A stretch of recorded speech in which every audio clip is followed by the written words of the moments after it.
Just get one client that'll pay you $10,000, or two that'll pay you $5,000, or three that'll pay you three. It's that simple. Well, guess what? I got that coveted $10,000 clients, and guess what? It was absolute hell. I kept asking myself, how in the world did I get myself into this position where I was now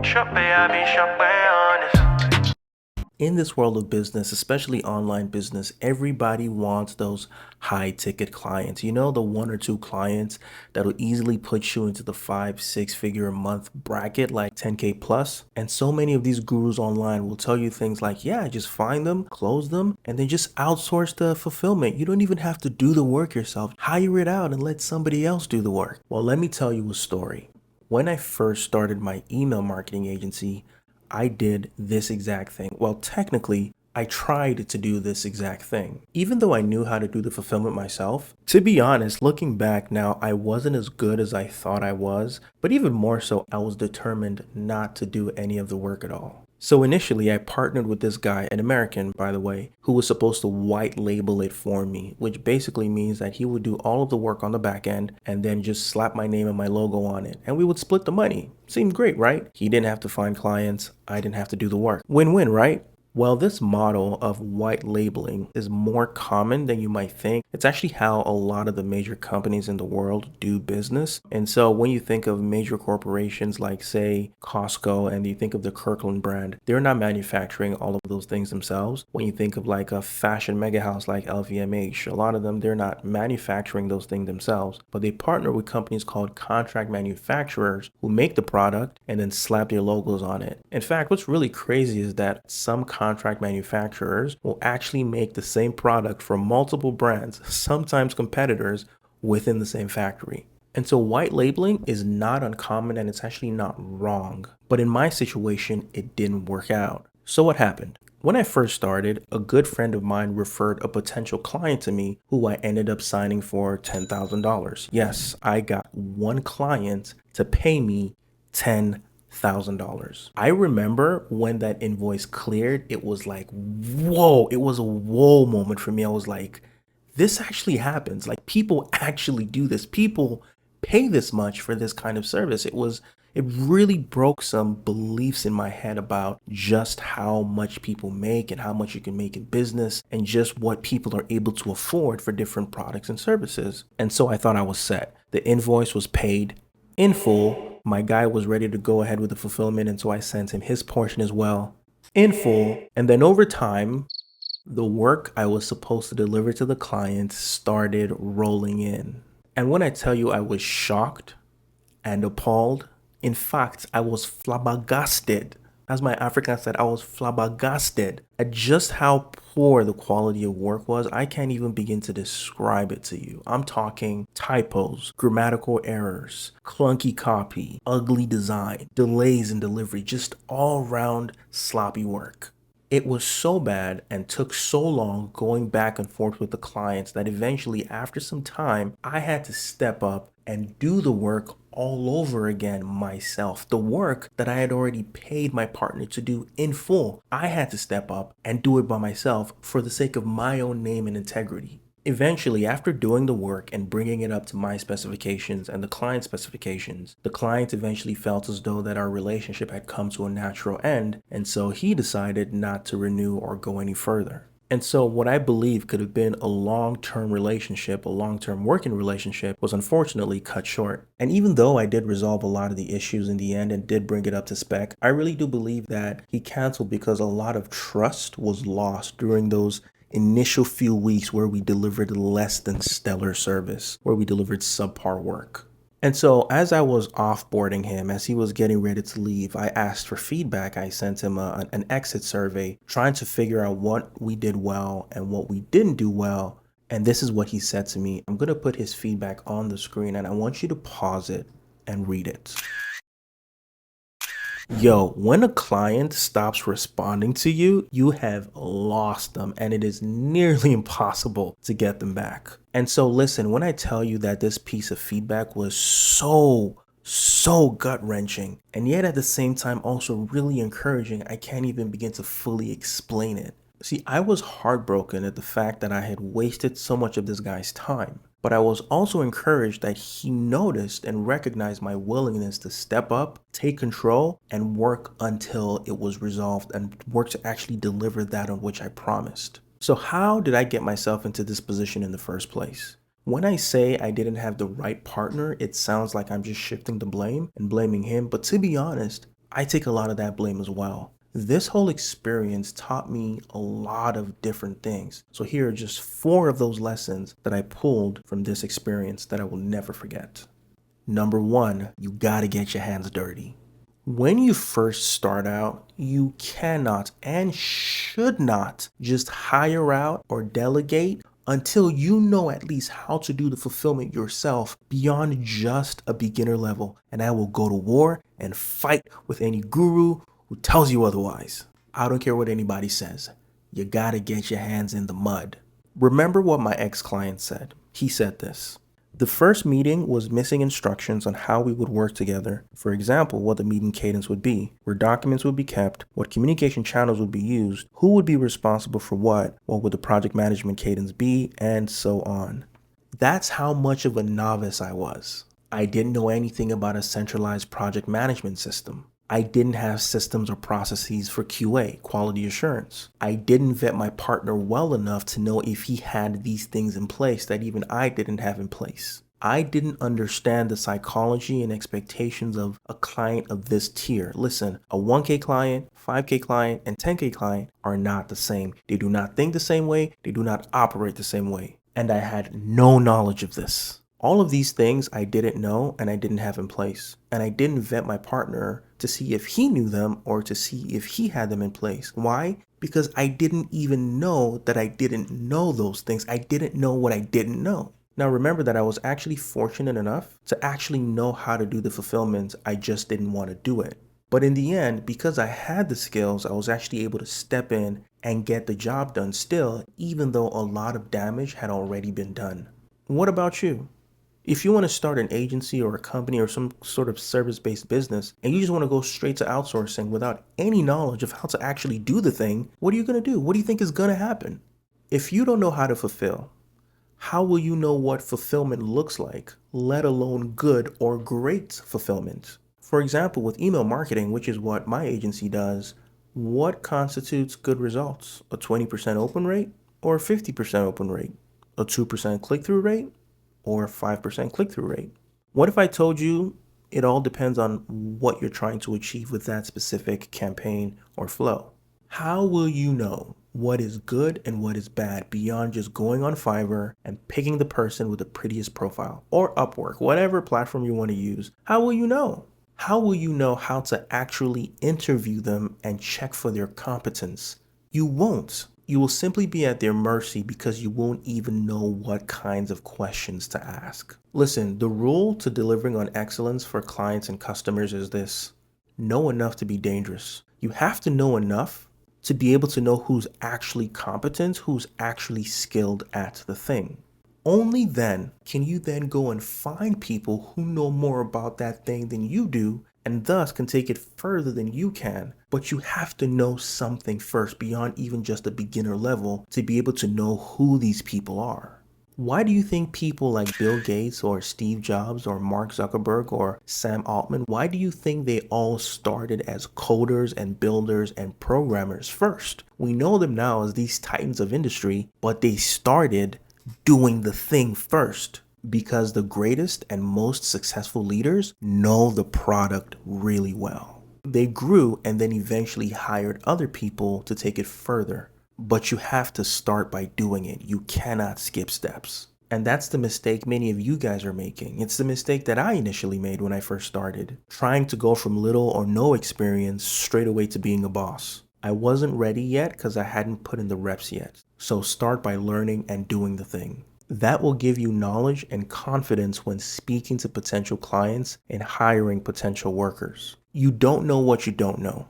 And the only way to get to know those things is to do the things that naturally reveal them over time. But you've got to get your hands dirty. Number 2, you are a coach and a mentor before you're a boss. When you do get to the point where you start hiring, you are going to be doing a lot of coaching and a lot of mentoring. Hate to break it to you, you're not just going to outsource the whole thing and then go piss off to Thailand or wherever else all of the digital nomads collectively gather to fake brag to each other. The job of a leader or a boss is really to coach, train, and mentor your people. I always tell my team members, my job is to provide you with all of the tools, support, resources, and help you need to do your best work. I can't do your job for you, but I can put you in position to excel at it. What does that mean? That means that on a professional level, I'm giving them honest feedback that's seasoned with grace and truth. Grace to understand that everybody makes mistakes and we're all learning, and truth to challenge them in areas that they need to grow. It means constantly being on the lookout for specific resources for their specific role. So that may be a design course or a design mastermind class for my designer, or it might be a copywriting course for my copywriter, or it might be teaching empathetic leadership to an account manager. Basically, I'm always looking around and asking myself, how can I help them be better at what they do? It also means that if they fail to meet the mark on something, before I blame them, I first have to ask myself honestly, did I give them everything they needed to succeed? And I have to be brutally honest with myself. It means keeping an eye on team dynamic, doing your best to manage different personalities and ensure good chemistry both within the team and between the team members and your clients. Remember how my ex-client told me that I should have been on the initial calls with the other team member? Yeah, I failed at that, and that was something that I didn't do back then when I started. And on a personal, non-professional level, it means actually caring for these people as human beings and letting them know that you actually care about them. At the end of the day, beyond employees and contractors, these are real human beings with real families, with real visions and real goals for their lives. Like, as real as your goals are to you, so are theirs to them. They have visions about their life, and you need to recognize that these visions and ideas matter and mean something to them.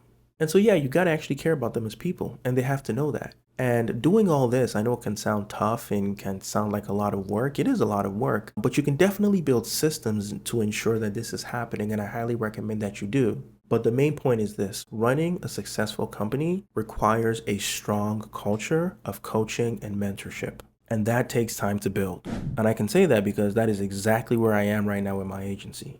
I'm at the position now where I've done the fulfillment and I'm now back to hiring again for different positions. And I find that I'm doing a lot of coaching and a lot of mentoring with my team members. And I'll also add that this style of leadership actually results in lower employee turnover, a more employee satisfaction, which will in turn produce greater results for your clients and ultimately grow your business as well. And if you think I'm making all this stuff up and it all sounds like mushy and soft and whatever, then listen to this quote from the book Trillion Dollar Coach. The book talks about the leadership strategies of Bill Campbell, who was a coach to some of the world's most successful, influential CEOs, entrepreneurs, and athletes. So people like Steve Jobs, Larry Page, Google, Eric Schmidt, he coached all of them. The quote says, "Your title makes you a manager, your people make you a leader. Great people flourish in an environment that liberates and amplifies their energy. Good managers care genuinely, deeply about their team, both personally and professionally. Their goal is to make them better in life." Number 3, document what you're doing. You should be thinking about hiring and delegating from day one. Now, I know that sounds kind of contradictory to what I said on the first point, but it's not. Hear me out. You cannot skip steps. You have to get your hands dirty. But what separates a $1 million company from a $10 million company from a $100 million company? 2 things: people and processes. Good people need good processes to create great outcomes. And good processes magnify the impact of good people. Came up with that one myself. So people refers to humans, like people who are really skilled at their job. And processes refer to how these people get the job done. So these are things like software tools and protocol and chain of command and workflow. All of those boring things that sound really corporate are the things that actually make companies run smoothly. And so from day one, as you start doing the fulfillment yourself, Record almost like training videos of what you're doing and why you're doing that thing that specific way. This will be very helpful because once you start hiring, you will now have a library of resources that you can use to do the second thing that I mentioned: coaching, training, and mentoring. So rather than trying to do it all later on, you're actually doing it as you go, stashing it away, so it's a lot easier later on. I know of one guy who didn't start doing this until he had like well over 10 clients. And while that's good for business, the problem with waiting that long is that he was now overwhelmed, as were the new members he was bringing on. Because without adequate time to both fulfill on the service and train the people properly, some people got burnt out, unfortunately.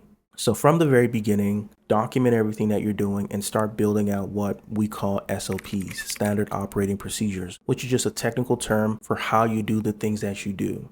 Number 4, sacrifice the big bag for the bigger bag. Delegate as quickly as you can, even if that means that your take home is initially a little smaller. Again, I know it sounds contradictory, but it's not.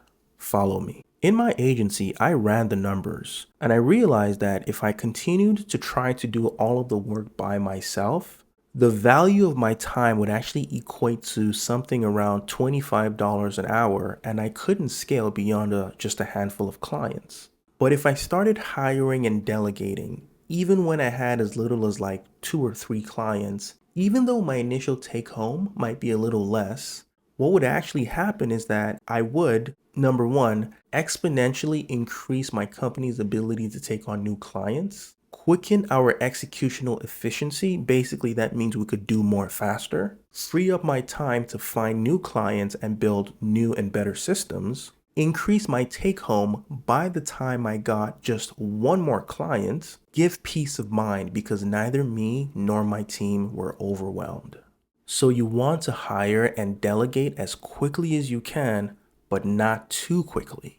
So how do you know when is the right time to start hiring and delegating? First, you do the fulfillment by yourself for your first couple of clients. And you're not even really doing this for the money. I mean, that's part of it, but you're more so doing it for the experience and for the learning. After you've done that for a while, now give yourself a very conservative minimum take-home pay. Then you invest the difference in hiring, delegating, and building new systems. And I call it an investment because that's quite literally what it is. And then you use the new time that you have to scale. So here's an example. Let's just say you have a handful of clients, and with those handful of clients, you start making, let's just say, 7K a month. You're going to be making that 7K doing all of the work on your own. It's going to be great money. But after a while, you're going to say to yourself, I'm making 7K and I can live like this, but what if I actually just lived off of 3K?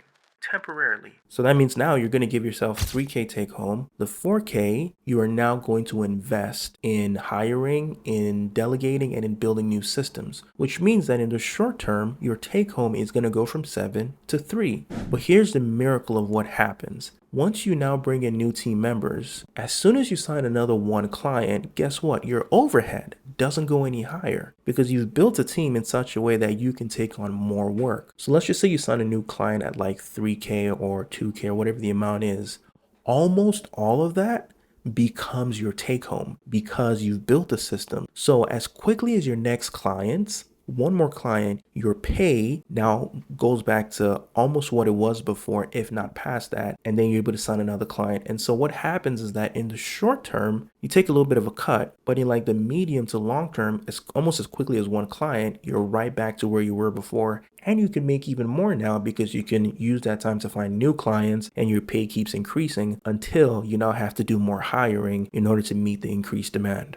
So there you have it. These are some of the things I wish I knew when I first started out. Had I known all these things, I probably could have made like 30 to 60K off that single client alone. But such is life, you live and you learn.